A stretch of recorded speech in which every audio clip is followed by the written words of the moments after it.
Assalamualaikum warahmatullahi wabarakatuh. Perkenalkan, nama saya Ahmad Rifani Zailani dari kelas C5 Manajemen dengan NPM 101210170. Pada kesempatan kali ini saya akan membahas materi mengenai Ma'rifatul Insan. Yang pertama, Ta'rif al-Insan, pengenalan manusia. Secara bahasa, manusia berasal dari kata manu, Sanskerta, mens, Latin, yang berarti berpikir, berakal budi, atau makhluk yang berakal budi. Secara istilah, dapat diartikan sebuah konsep atau fakta, sebuah gagasan atau realitas, sebuah kelompok, atau seorang individu. Asal penciptaan manusia. A. Tanah.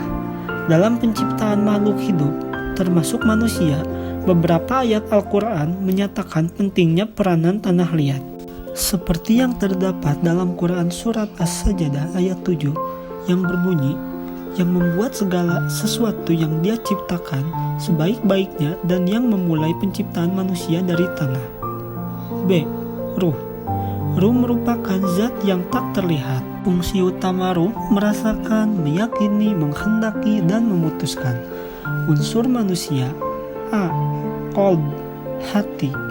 Qalbu pada dasarnya memiliki arti ganda, namun secara syariat, qalbu diartikan sebagai segumpal daging yang mana baik buruknya akan memberi dampak besar terhadap jasad seseorang. B. Akal. Imam Al-Ghazali memasukkan akal sebagai bagian dari hati, sehingga beliau memasukkan tafakur, kerja akal, dalam bab zikir yang merupakan kerja hati. C. Jasad.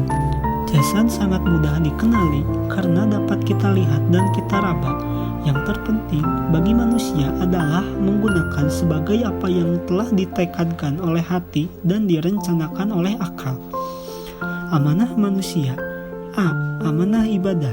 Dalam kehidupan di dunia, manusia diberi tugas untuk melaksanakan perintahnya dan menjauhi larangannya. B. Amanah al-khalafah. Kepemimpinan di muka bumi.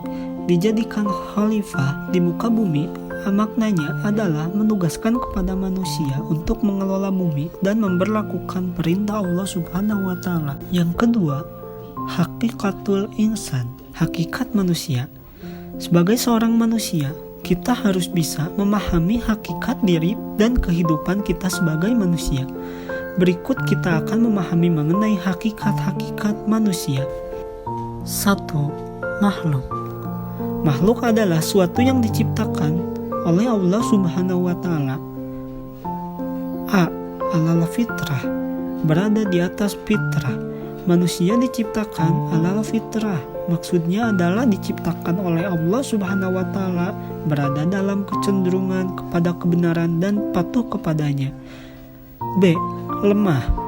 Manusia juga diciptakan dalam keadaan lemah, tentunya dalam menghadapi hawa nafsunya, kadang mengalami lemah iman dan lemah kesabaran. C. Bodoh.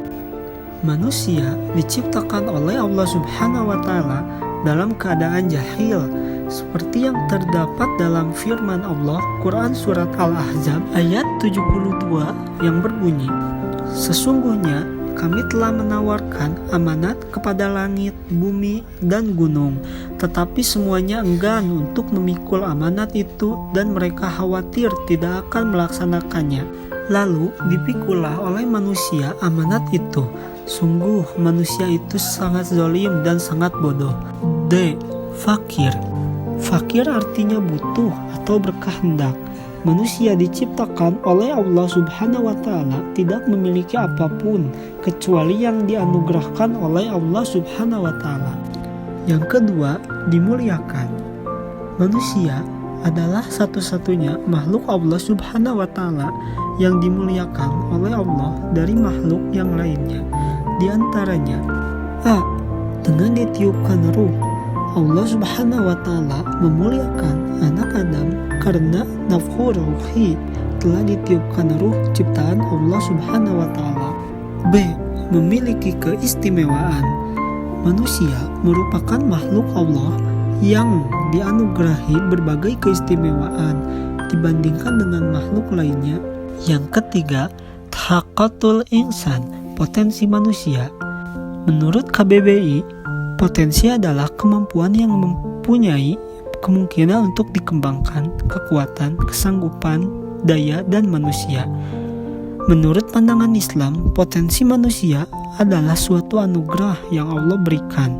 Potensi itu meliputi potensi jasmani, ruhani, dan akal. A. Potensi pendengaran. Arti pendengaran secara bahasa adalah kemampuan untuk mengenali suara.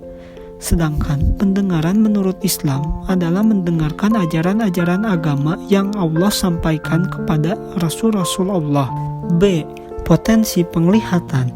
Penglihatan adalah kemampuan untuk mengenali cahaya dan menafsirkannya. Allah memberikan penglihatan sebagai anugerah. Dianugerahinya manusia mata yang dengannya manusia dapat melihat, memandang, dan memperhatikan kejadian alam semesta ini. C. Potensi hati. Menurut sains, merupakan sebuah kelenjar terbesar di dalam tubuh manusia. Fungsi hati sebagai alat ekspresi. Sedangkan menurut Al-Ghazali dan Al-Mushabi, hati adalah raja yang mengawali semua kegiatan yang berlaku pada roh, nafsu, dan akal. Yang keempat, nafsul insan, jiwa manusia. Definisi jiwa. Jiwa atau jiva berasal dari bahasa Sanskerta yang berarti benih kehidupan. Dapat disimpulkan bahwa nafs, jiwa dalam pandangan Islam adalah diri manusia itu sendiri, nyawa yang menyebabkan adanya kehidupan. Jiwa dalam bahasa Arab dikenal dengan istilah nafs, merupakan suatu kata yang memiliki banyak arti. Kata nafs dari beberapa arti dalam Al-Quran sebagai berikut. Yang pertama, jiwa atau sesuatu yang memiliki eksistensi dan hakikat. Quran Surat Al-Maidah ayat 45. Yang kedua, nyawa yang menyebabkan adanya kehidupan. Apabila nyawa ini hilang, maka kematian akan dialami. Quran Surat Al-An'am ayat 93. Yang ketiga, suatu sifat pada manusia yang memiliki kecenderungan kepada kebaikan dan kejahatan. Quran Surat Al-Maidah ayat 30. Kelima, sifatul insan, sifat manusia. Jiwa manusia diberi dua jalan, sebagaimana dijelaskan dalam Quran Surat Al-Balad ayat 10. 1. Jalan benar, takwa. A. Definisi takwa, membersihkan jiwa. Ibnu Qayyim berkata, hakikat takwa adalah menaati Allah atas dasar iman dan ihtisab. Oleh karena itu, seseorang melakukan perintah itu karena imannya. Takwa dalam Al-Quran memiliki 3 makna. 1. Takut kepada Allah dan pengakuan superioritas Allah. Quran Surat Al-Baqarah ayat 41. 2. Bermakna taat dan beribadah sebagaimana kalamnya. Quran Surat Ali Imran ayat 102. 3. Dengan makna pembersihan hati dari noda dan dosa. Quran Surat Asy-Syamsi ayat 9. Kedua, banyak bersyukur. Syakur. Bersyukur adalah suatu perbuatan yang bertujuan untuk berterima kasih atas segala limpahan nikmat yang telah Allah Subhanahu wa Ta'ala berikan. 3. Bersabar. Syekh Yusuf Al-Qaradawi dalam bukunya As-Sabru fil Quran membagi sabar menjadi 6 macam, yaitu A. Sabar menerima cobaan hidup. B. Sabar dari keinginan hawa nafsu. C. Sabar dalam taat kepada Allah Subhanahu wa Ta'ala. D. Sabar dalam berdakwah.